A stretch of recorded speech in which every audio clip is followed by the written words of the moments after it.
Muy buenos días. Mi nombre es Jorge Eduardo Rosa Rodríguez y en esta oportunidad me corresponde hacer mi ponencia sobre la interpretación de los negocios jurídicos junto con Juliana Beltrán y Ronald Morales. Entonces, pues procederé a explicar y a empezar con mi ponencia básicamente. Entonces, en un primer momento, pues pasaré a explicar qué es el concepto de definición como tal de negocio jurídico. Pues esto se entiende como la declaración de voluntad entre las partes, pues básicamente con el fin de obtener un resultado determinado. Se puede decir que la declaración de voluntad no solamente constituye el negocio jurídico en sí, sino que pues adicional también genera como o produce unos efectos que son reconocidos y regulados precisamente pues por la ley o por el ordenamiento jurídico o el derecho básicamente. Adicional cabe resaltar de que la declaración de voluntad entre las partes es básicamente como la base para poder formalizar ese negocio jurídico, es decir que sí, pues la declaración de voluntad de las partes, pues básicamente no se puede constituir el negocio jurídico. Digamos que la voluntad de las partes la podríamos encontrar en figuras como los contratos, como los testamentos, como la aceptación o repudiación de una herencia, el renunciar a un derecho, en la creación o, sí, por decirlo así, en la creación de una sociedad mercantil. Entonces digamos que en ese orden de ideas, digamos que con todos estos figuras, por decirlo así, podemos encontrar la declaración de voluntad. Entonces digamos un ejemplo un poco más específico, ¿cuál sería? Entonces la aceptación o repudiación de una herencia.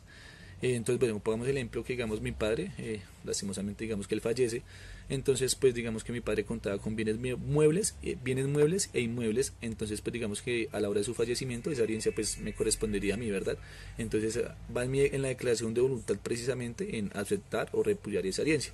Entonces digamos pues cambiémosle la cara a la moneda, un ejemplo un poco contradictorio, ¿cuál sería? Digamos mi padre a la hora de su fallecimiento pues digamos que no cuenta con bienes muebles ni inmuebles, sino que por lo contrario cuenta con obligaciones jurídicas, ¿sí? Como por decirlo así, embargos, algún tipo de deuda, ¿verdad? Entonces pues digamos que está en la declaración de voluntad mía en decir si repudio o acepto esa herencia. Entonces pues digamos creo que con ese ejemplo queda un poco más claro lo que es como tal pues la declaración de voluntad dentro de un negocio jurídico. Ahora pasaré a explicar cómo nace el negocio jurídico. Tenemos que tener presente que a través pues, de los negocios jurídicos se puede crear, modificar o extinguir relaciones jurídicas. ¿Qué se entiende por una relación jurídica? Pues básicamente es como el vínculo legal que existe entre dos o más sujetos, pues de alguna otra manera con el fin de crear algún tipo de sociedad o hacer algún tipo de contrato, ¿sí? Del negocio jurídico, por decirlo así. Entonces, las relaciones jurídicas básicamente pues están reguladas por los pactos entre las partes o en su defecto por las normas que rigen la vida en sociedad. Entonces pues a qué hace alusión eso, pues digamos que de alguna otra manera pues si yo hago de una manera convencional un acuerdo con otra persona, ¿verdad? Dentro de un negocio jurídico, pues digamos que regula ese negocio, pues digamos el pacto que hagamos nosotros dos, ¿verdad? Entonces pues ahí lo podemos interpretar de esta manera.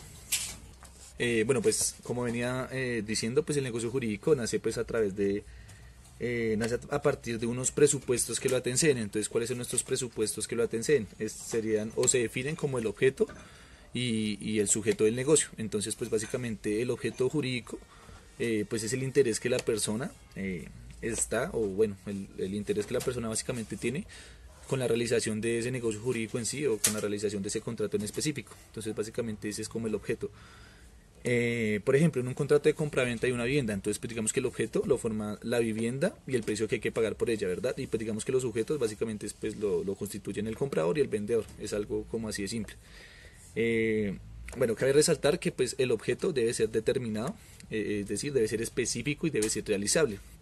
Entonces pues de alguna otra manera si el objeto no cumple como con estas condiciones, no se pueden producir efectos jurídicos, por ende pues no va a existir el negocio jurídico.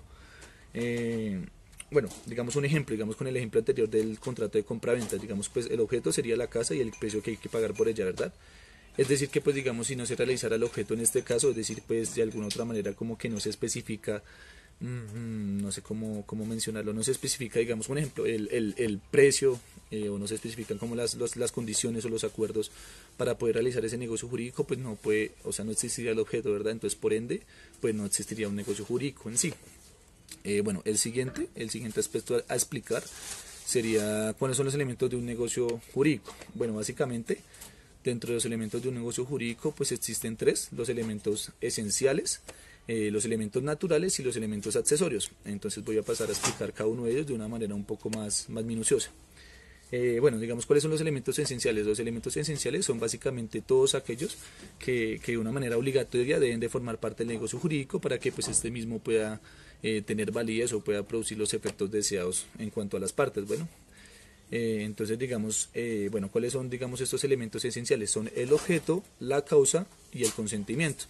Entonces el objeto pues ya lo acabé de explicar anteriormente. El consentimiento pues básicamente sería pues como pues el entendimiento, por decirlo así, como de alguna otra manera, el saber uno, el qué está haciendo, el por qué lo está haciendo. Entonces básicamente este sería como el consentimiento dentro de un negocio jurídico. Y en cuanto a la causa, pues esta básicamente sería la finalidad inmediata que se persigue con con la realización del negocio jurídico en sí, ¿verdad? Bueno, pues adicional de eso, pues estamos que, pues digamos, algunos doctrinantes varían en cuanto a esos elementos esenciales y algunos pues decidieron incluir otro elemento esencial, el cual es la capacidad de las partes para poder realizar el negocio jurídico. Pues básicamente la capacidad entre las partes se entiende como la aptitud que tiene una persona básicamente para asumir derechos y contraer obligaciones. Entonces esta sería básicamente como la declaración de voluntad para poder realizar el negocio jurídico. Entonces, pues en este orden de ideas, este elemento adicional, pues como lo mencioné con anterioridad, pues varía dependiendo como el doctrinante. Bueno, pues ahora pasaré a explicar lo que son los elementos naturales. Ellos pues son aquellos que se encuentran pues de alguna otra manera dentro del ordenamiento jurídico, pero que las personas pues deciden si incluir o no incluir dentro del negocio jurídico. Entonces, un ejemplo de ello, ¿cuál sería? Sería el contrato de préstamo. Pues digamos que de alguna otra manera este es gratuito, pero pues las personas deciden si cobran intereses adicional o no. De una manera convencional ellos pactan si se cobran intereses o no. Entonces digamos eso se constituiría o se entienden como los elementos naturales. Entonces vuelvo y retomo, son aquellos que se encuentran determinados dentro de la ley, pero las personas deciden o si sí o si no entran dentro de su negocio jurídico.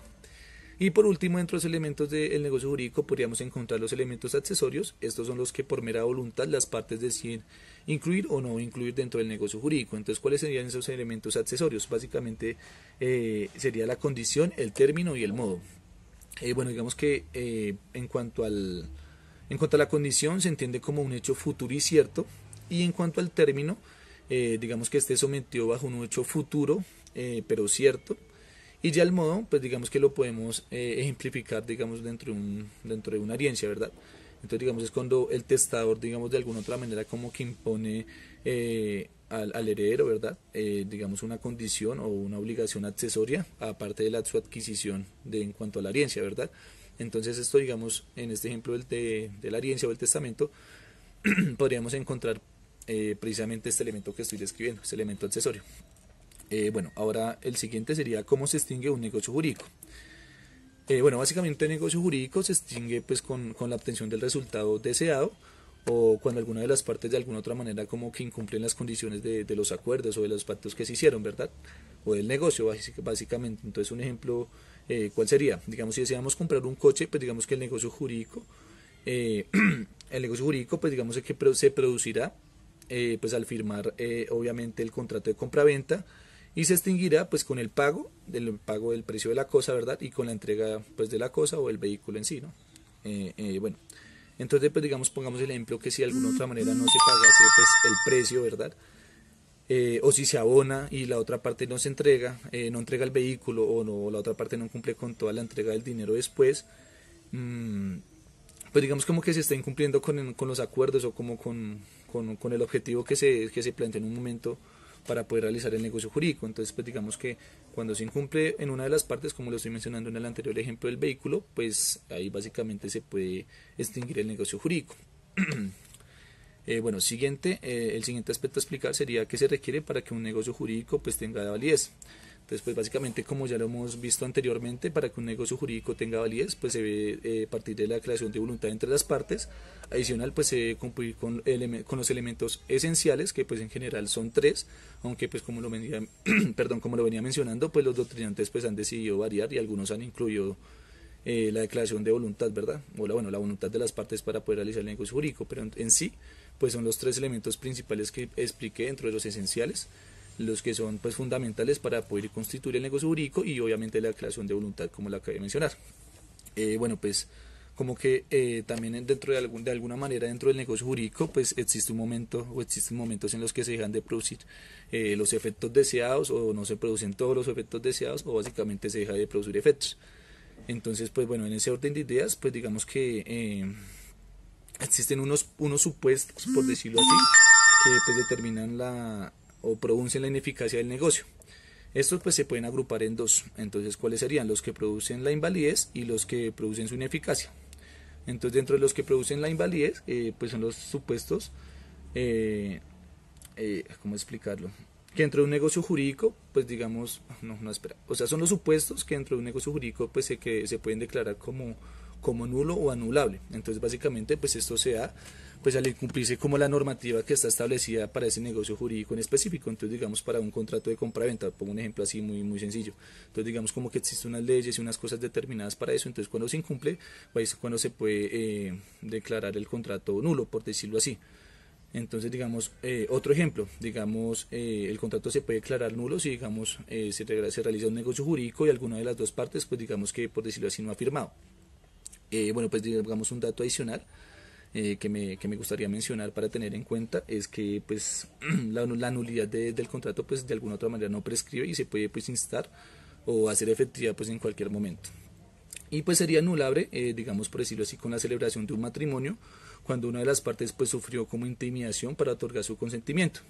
Entonces las causas las causas de anulabilidad, estas sí prescriben, como dato adicional lo menciono. Sin embargo, pues como que, o sea, estas se pueden dar solamente como por un periodo de tiempo, ¿verdad?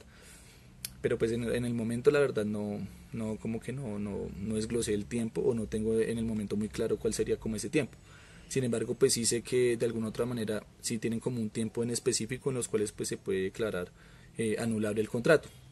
Entonces, bueno, digamos que un ejemplo también, o yo también lo relacioné mucho con el contrato de matrimonio, cuando la profe de alguna otra manera nos decía que se podría pues declarar anulable el contrato, por eso, o nulo, en el momento en que digamos una persona, bueno, o sea, en el caso en que sea un vicio del consentimiento, entonces digamos sea el vicio del consentimiento por fuerza dentro del contrato, entonces ahí pues básicamente se declara nulo. Entonces, pues, ¿por qué? Porque digamos alguna persona por medio de la fuerza pues intimidó a otra para que pues esta diera su voluntad para poderse casar, o sea, básicamente la obligan.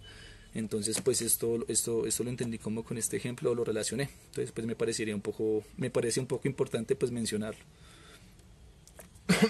Qué pena, profe. Bueno, y pues en cuanto al segundo grupo, son aquellos que que pronuncian su ineficiencia. Pues esto es básicamente, pues es que, o sea, pese a estar plenamente establecido dentro de la ley, digamos que pues se producen como ciertos efectos que hacen que pues se produzca la ineficacia. Entonces, ¿cuáles son estos? Cuando básicamente hay incumplimiento o desistimiento por alguna de las partes dentro del contrato. Entonces ahí es cuando pues se puede declarar la ineficacia dentro de un contrato. Bueno, y por último, pues digamos que hice la clasificación de los negocios jurídicos. Existen 7 clases de negocios jurídicos, sin embargo, pues yo solamente me centré en 3. ¿El por qué? Porque pues me pareció como más importante resaltar eso, y pues como para no hacer la exposición tan larga y tan tediosa. Entonces, pues básicamente voy a pasar a explicar la clasificación de los negocios jurídicos desde 3 aspectos nomás. Entonces, ¿cuáles son estos? El primero serían los negocios intervíos y negocios mortis causa. Entonces, los negocios mortis causa básicamente son los que tienen por objeto regular las relaciones jurídicas de las personas después de su fallecimiento. Entonces, un ejemplo de ello pues básicamente sería el testamento. Los otros serían los negocios intervíos. Estos básicamente son los que regulan las relaciones jurídicas de las personas, de una o dos más personas, cuando aún están en vida, ¿verdad? Entonces, digamos, pues un ejemplo de ello serían pues básicamente todos los tipos de contratos que existan. Esos son negocios intervíos. Bueno, ahora el siguiente sería negocios personales y negocios patrimoniales. Bueno, en cuanto a los negocios jurídicos patrimoniales, son los que pues regulan los aspectos de contenido, pues valga la redundancia, económico. O sea, son los que básicamente regulan solamente el aspecto económico. Entonces, ¿estos cuáles serían? Pues los contratos, el testamento, etcétera. Todo lo que tenga que ver con el factor económico son también conocidos como negocios jurídicos patrimoniales, por decirlo así. dentro de la clasificación de los negocios jurídicos. Bueno, también existen los negocios personales. Estos son los que pues tienen por objeto regular relaciones jurídicas, los asuntos, de naturaleza pues extrapatrimonial, o sea, es decir, que no tienen nada que ver con el factor económico. Entonces, pues, ¿cuáles serían estos? Pues básicamente es como el matrimonio o como la adquisición de la nacionalidad. Pues son cosas que ya son netamente más personales y no compiten o no tienen que ver mucho como con el factor económico. Entonces, pues, por eso mismo decía que es extrapatrimonial.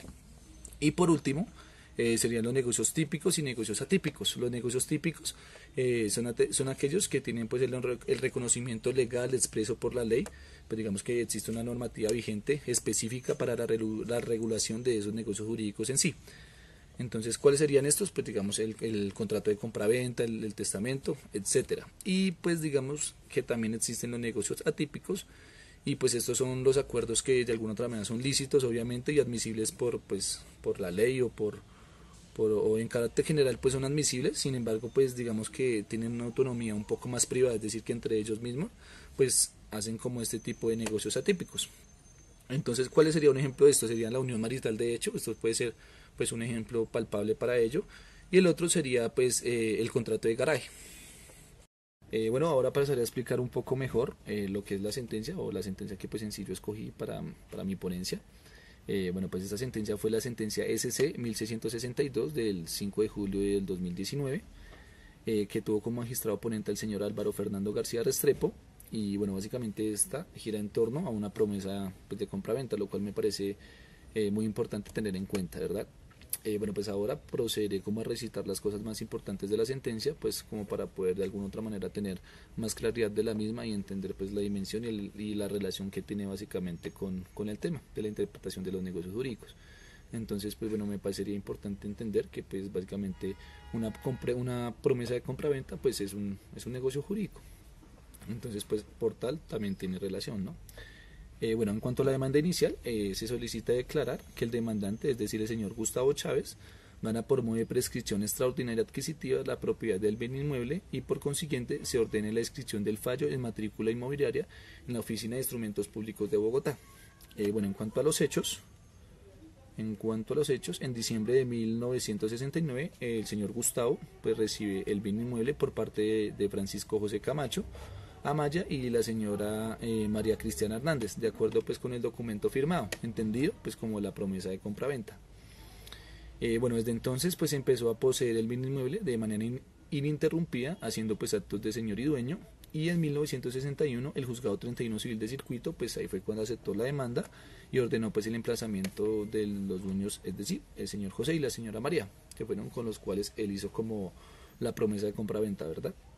Bueno, en la primera contestación de la demanda, el señor José Amaya y la señora María Hernández expusieron pues sus excepciones de mérito, entre las cuales se encontraban pues la carencia de derecho, el no ser poseedor el demandante, el incumplimiento del demandante y la nulidad absoluta del contrato. Bueno, en cuanto hubo una segunda demanda, cabe resaltar eso, en la segunda demanda pues aparte se instauró una demanda de reconvención en la que se solicita pues aclarar que él y María pues son los dueños del inmueble y por tanto se haga la restitución por parte del señor Gustavo Chávez y pues condenar a este a pagar los frutos naturales y civiles que han dejado de producir según avance el proceso.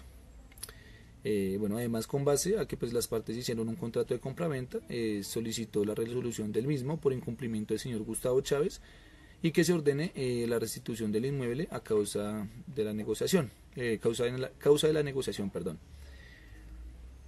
Bueno, junto con los deterioros y pues sin derecho, perdón, a reconocer mejoras que pues el señor de alguna otra manera le haya hecho al bien inmueble, ¿verdad? Bueno, hubo una segunda contestación a esa demanda que pues hicieron los dueños del bien inmueble originales.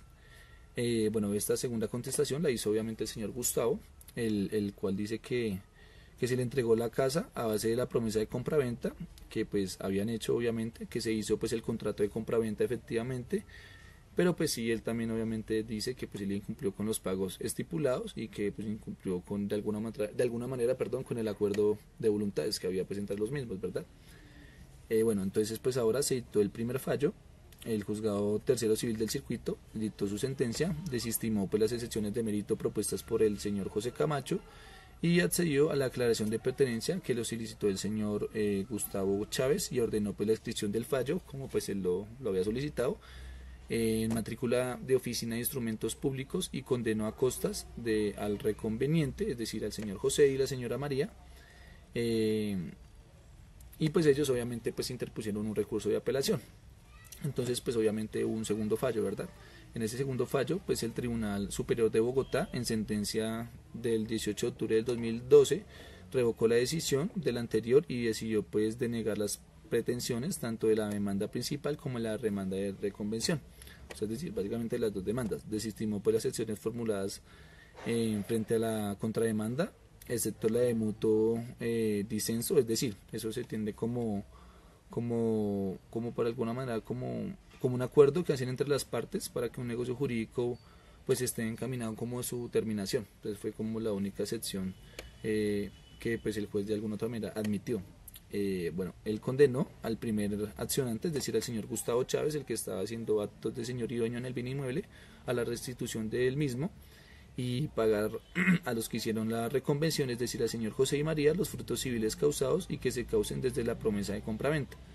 Se entiende pues como el resultado que obtiene el propietario de una cosa por el uso que pues de ella, que por el uso de que ella haga un tercero. Entonces pues también condenó a José y a María a pagar a Gustavo una suma determinada como parte del precio de la compraventa prometida y adicional una suma de las mejoras realizadas. Bueno. Adicional, pues la Sala de Casación Civil de la Corte Suprema de Justicia modificó la interpretación del artículo 1546 del Código Civil, que contiene la llamada condición resolutoria tácita. ¿Esto qué se entiende de los contratos? Bueno, pues específicamente es en lo relativo a su aplicación cuando son las dos partes quienes han incumplido mutuamente un contrato de promesa de compraventa sobre inmuebles. Entonces pues anteriormente pues solamente se podía declarar la condición resolutoria tácita cuando digamos alguna de las dos partes pues había incumplido el contrato, ¿verdad? Entonces digamos pues ahí era cuando la persona podía declarar la resolución tácita, ¿sí? La conducción, bueno, sí, la conducción resolutoria tácita, perdón. Cuando alguna de las dos partes incumplía, entonces la otra, la que cumplía, pues podía declararla.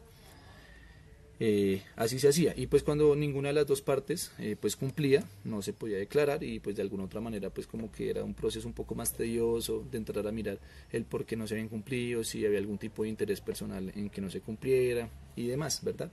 Y pues ahora cuando las dos partes de un contrato un contrato de promesa de compraventa pues incumplan su obligación, cualquiera que sea la obligación, pues de todas maneras cualquiera de las dos partes ahora pues de alguna otra manera puede alegar la resolución por el incumplimiento de su contraparte. Entonces pues digamos esto es una sentencia que tiene demasiada trascendencia por ese aspecto que estoy explicando, pues que antes cuando se de alguna otra manera incumplían las dos partes pues pues simplemente se hacía como, o sea, si se quería ir más allá, se hacía como una investigación, eso fue lo que yo entendí, un poco más minuciosa, el por qué pues se había incumplido, como mencioné anteriormente, si había algún interés personal, pero pues ahora básicamente si las dos personas incumplen, cualquiera de las dos, pues digamos está como en la potestad de declarar primero esa conducción resolutoria tácita, en el momento pues de que lo desee, o sea, es el primero que lo haga, por decirlo así. Entonces pues en cuanto a esta sentencia, por eso tiene como que demasiada trascendencia, porque pues se hizo esta modificación al artículo 1546 del Código Civil, pues como lo mencioné anteriormente, y pues eso sería todo en el momento. Entonces pues muchas gracias y pues profe, deseo que tenga un resto de día feliz.